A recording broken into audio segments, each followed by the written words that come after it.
என்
பேர் சிவசங்கரி. நான் விழுப்புரம் மாவட்டத்துல இருந்து வரேன். 2008 முடிச்சேன். நான் ஒரு 15 வருஷம் அது முடிச்சு. எங்க போனாலும் வேலை கவர்மெண்ட் வேலைன்னு தான் மரியாதைன்றது மட்டும் நல்லா தெரிஞ்சிருச்சு. இப்போ எங்களால கம்பெனிக்கு வேலைக்கு போக முடியல. அசிங்கமா இருக்கு. இவ்வளவு படிச்சுட்டு கம்பெனிக்கு வந்திருக்கேன்னு கேக்குறாங்க. தயவு செஞ்சு தளபதி அவர்கள் எங்களுக்கு வேலை வாய்ப்பு கண்டிப்பா கொடுங்க.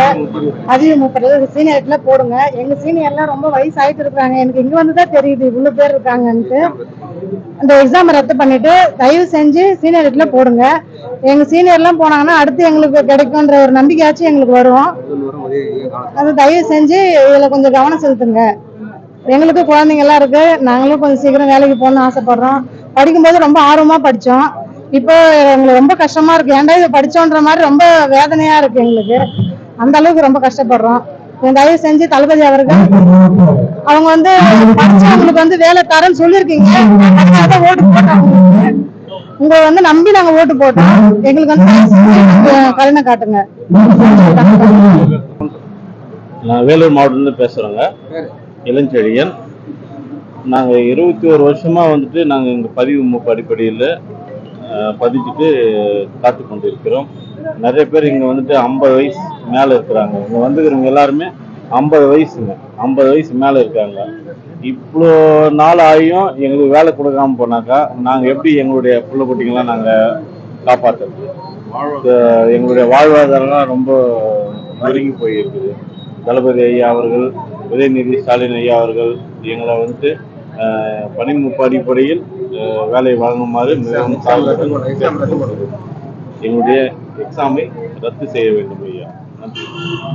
வேலையில்லா உழைப்பாளர் சங்கமானது பதிவுமூப்பின் அடிப்படையில் உழைப்பாளர் பணி நியமனம் செய்ய வேண்டும் என்று இந்த ஆர்ப்பாட்டம் நடைபெறுகிறது. இவருடைய கேட்கிற கோரிக்கை என்பது படித்து 25 வருடங்களுக்கு மேலாகியும் 50 வயதுக்கு தாண்டியும் வேலை இல்லாமல் இன்றைக்கு மிகவும் கஷ்டப்பட்டு வருகிறார்கள்.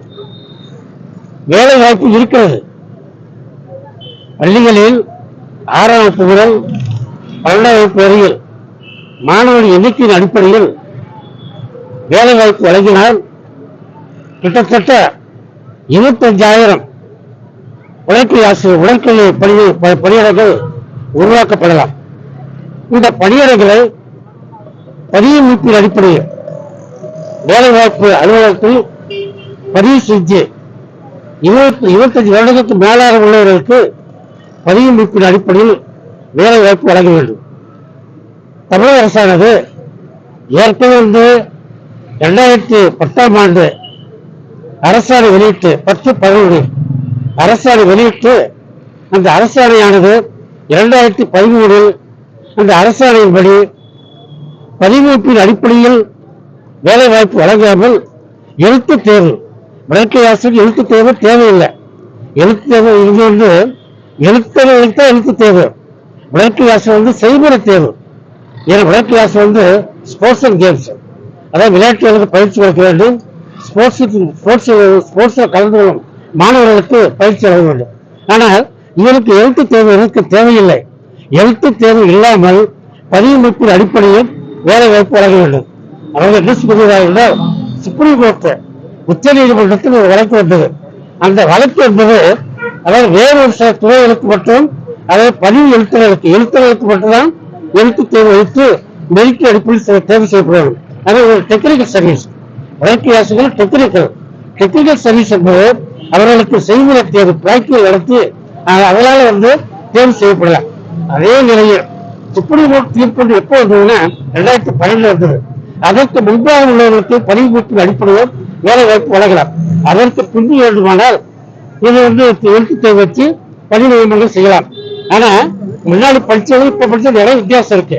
முன்னாடி வந்து சிலபஸ் செய்யலாம். இப்ப லேட்டஸ்ட் சிலபஸ், இப்ப இருக்கிற சிலபஸ் வந்து 25 வருடத்துக்கு முன்பாக படித்தவர்கள் வந்து எப்படி வந்து இந்த எழுத்து தேர்வு எழுத முடியும், எழுத்து தேர்வு போட்டியில் கலந்து கொள்ள முடியும். இந்த நிலையில் 2012க்கு முன்பாக பதிவுப்பில் உள்ளவர்களுக்கு எழுத்து தேர்வு இல்லாமல் பதிவுப்பின் அடிப்படையில் பணி நியமனம் செய்யப்பட வேண்டும்.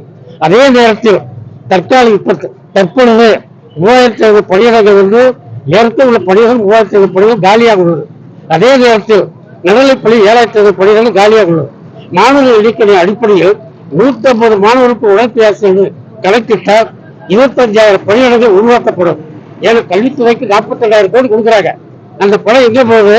ஏன் ஒரு இன்னைக்கு பார்த்தீங்கன்னா பள்ளிகள் வந்து இன்னைக்கு மாணவர்களுடைய ஒழுங்கின்மை, அதாவது ஒழுக்கம் இல்லாதது, இதை வந்து அதாவது கடமை கண்ணிய கட்டுப்பாடுங்கிறது திமுக அரசுக்கு ஒரு கொள்கை.